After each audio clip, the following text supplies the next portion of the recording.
Hola amigos del Ministerio La Reforma Evangélica y amigos fieles cristianos y simpatizantes de todas las latitudes. Es un placer estar nuevamente con ustedes. En esta ocasión estamos en una serie y esta serie la llamamos Lutero, el mundo y la mundanalidad. Y aquí vamos a traer a cotación una serie de comentarios que el reformador Martín Lutero escribió sobre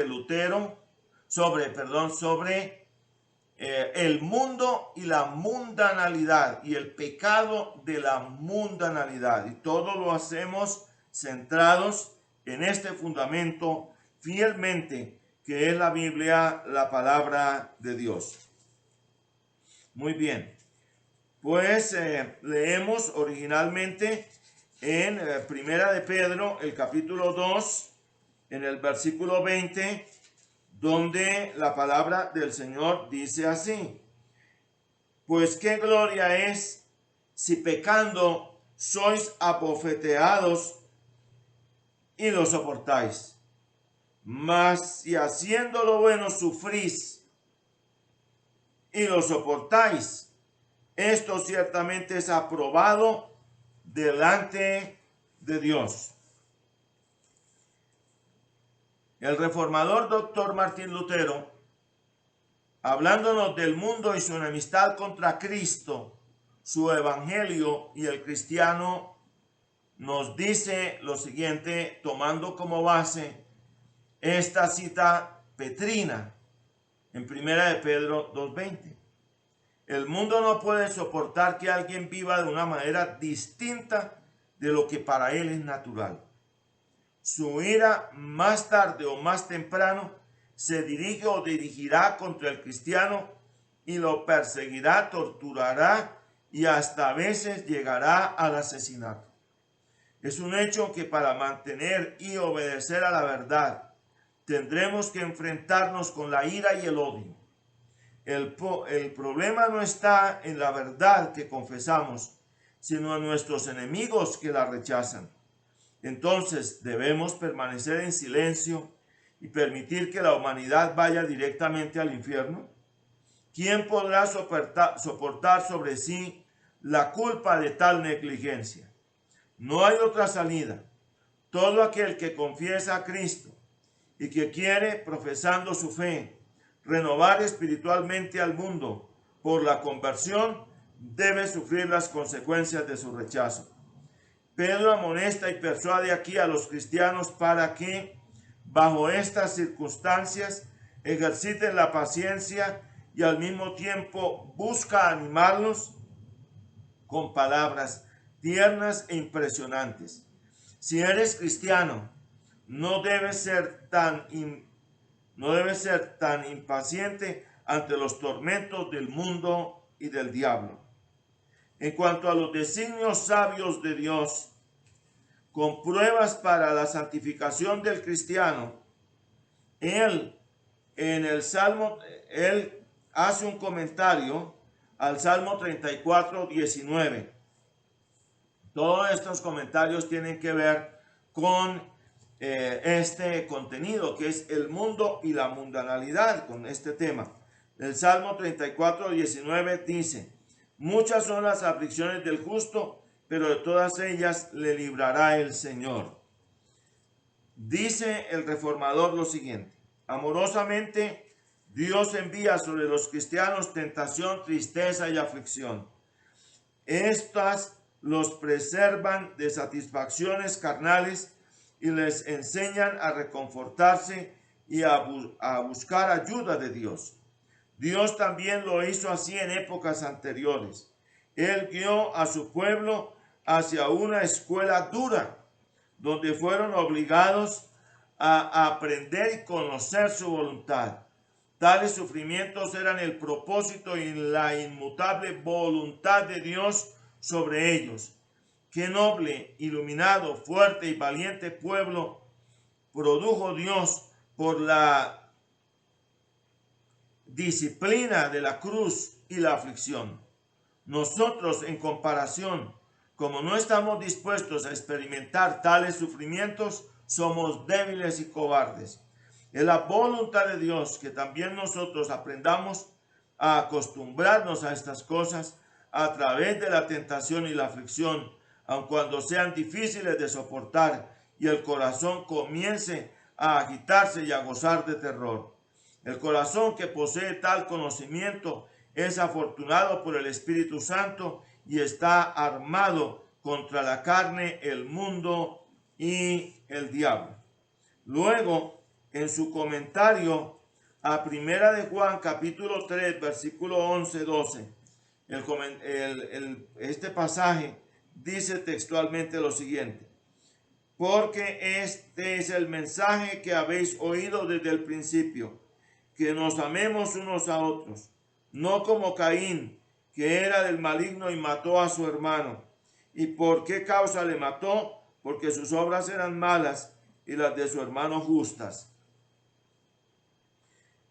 Y entonces el reformador, comentando aparte juanino, dice lo siguiente, habla sobre la persecución. A Caín, el piadoso Abel lo ha respetado como al primogénito, le ha dado todos los honores y lo amó como corresponde al hermano. No pretendía muchas cosas, deseaba simplemente la gracia de Dios. Pero el diablo llenó el corazón de Caín como el de Judas Iscariote, mucho tiempo después, con orgullo y vanidad. Su corazón no poseía el amor fraternal, el odio y la envidia tomaron posesión de él de tal manera que ya no pudo soportar la vida de su hermano. Juan expresa que Caín no tenía otra causa para su crimen que el hecho de que su obra era mala y la de su hermano justa.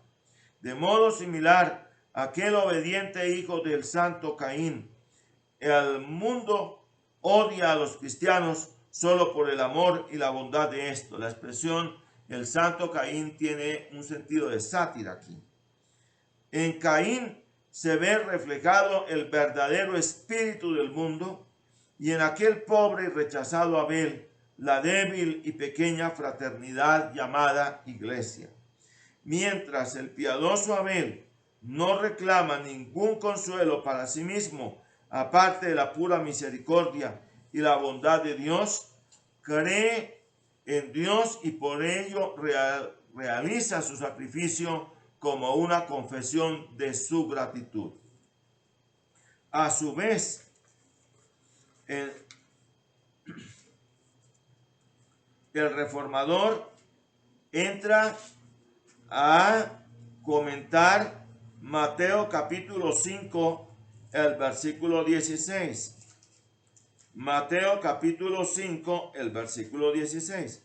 Pues resulta que en Mateo 5, 16 la palabra divina dice: así alumbre vuestra luz delante de los hombres, para que vean vuestras buenas obras y glorifiquen a vuestro Padre que está en los cielos. Repito, en Mateo 5, 16. En su comentario a Mateo 5:16, hablándonos de las tinieblas y el descarrío espiritual en el cual se halla este presente mundo adánico caído sin Cristo, dice: realmente asombra que el mundo esté sumergido en tal oscuridad como para desligar la palabra de Dios y las condiciones que el Señor diseñó para nuestra vida diaria. Si predicamos la fe en la palabra de Dios, el mundo la recibe como una herejía. Si hablamos de las obras instituidas por Dios y de las condiciones que Él impulsó, el mundo la relega como palabrería vana. Vivir una vida cristiana simple en nuestra familia y realizar correctamente los deberes de un sirviente no tiene valor alguno para él. Luego, Lutero pasa a comentar Lucas capítulo 16, versículo 19. Repito, Lucas capítulo 16, versículo 19. Dice: había un hombre rico que se vestía de púrpura y de lino fino y hacía cada día banquete con esplendidez. Y repito, el reformador Dr. Martín Lutero, en su comentario a Lucas 16, 19, en su comentario lanza un cortante sablazo contra la falsedad de las apariencias y de la teología de la prosperidad del llamado movimiento de la fe hoy, como algo en contravía con el evangelio y juzgado por este. Dice: no debemos apreciar al rico por su conducta exterior, pues en lo externo puede haber llevado una vida ejemplar. Sin embargo, debemos mirar en su corazón y juzgar su espíritu. El evangelio reprueba las obras que la razón no puede reprobar y se fija en los verdaderos frutos del árbol. Si nosotros juzgamos a este hombre rico de la parábola del rico Epulón y Lázaro, narrada por nuestro Señor Jesucristo, y lo juzgamos de acuerdo a los frutos de la fe, encontraremos un corazón incrédulo. El evangelio lo acusa por hacer una vida suntuosa y vestirse ricamente con mucho derroche, por su egoísmo. El evangelio lo acusa aquí porque había atado su corazón a estas cosas externas, las veía y creía en ellas, ponía su esperanza en ellas y solo en ellas encontraba gozo y fidelidad y felicidad. Había hecho de estas cosas externas sus ídolos, pero donde hay fe no hay ansiedad o codicia por las vestimentas finas y vida suntuosa. Allí no hay carrera tras las riquezas, los honores, los placeres y todo aquello que no es de Dios. Allí hay un continuo buscar a Dios, el bien mayor. Los verdaderos cristianos, como discípulos de Cristo que son, aunque vistan ropas costosas propias de este pasajero mundo adánico caído presente, aunque posean gran influencia y honor, no estiman estas cosas, ni corren tras ellas, ni las buscan, sino que llegan a ellas por accidente y son llevados al servicio a los demás. Más adelante, el reformador hace un comentario al Salmo 55, versículo 22. Repito, el Salmo 55, versículo 22. Dice así la palabra del Señor allí claramente lo siguiente: echa sobre el Señor tu carga y Él te sustentará. No dejará para siempre caído al justo. Dice Lutero: nadie puede confiar en Dios si no tiene su palabra. Entonces, cuando aparecen los problemas, las gentes de este mundo adánico caído presente comienzan a murmurar y a argumentar en contra de Dios y de su dominio, como si el gobierno de Dios mereciera tales críticas. Pero también esta gente recibe de alguna manera su castigo cuando Dios permite que las cosas salgan mal. Muchas gracias, mis estimados amigos y hermanos.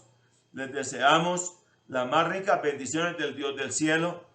Les habla su humilde servidor, el hermano Daniel Ardila Uribe, del Ministerio de la Reforma Evangélica, aquí en el municipio de Chía, departamento de Cundinamarca, en Colombia. Y esperamos que esta serie, que es la serie El Lutero, el mundo y la mundanalidad, les sean de provecho espiritual y de edificación en todos los frentes. Bendiciones del Señor. Gracias.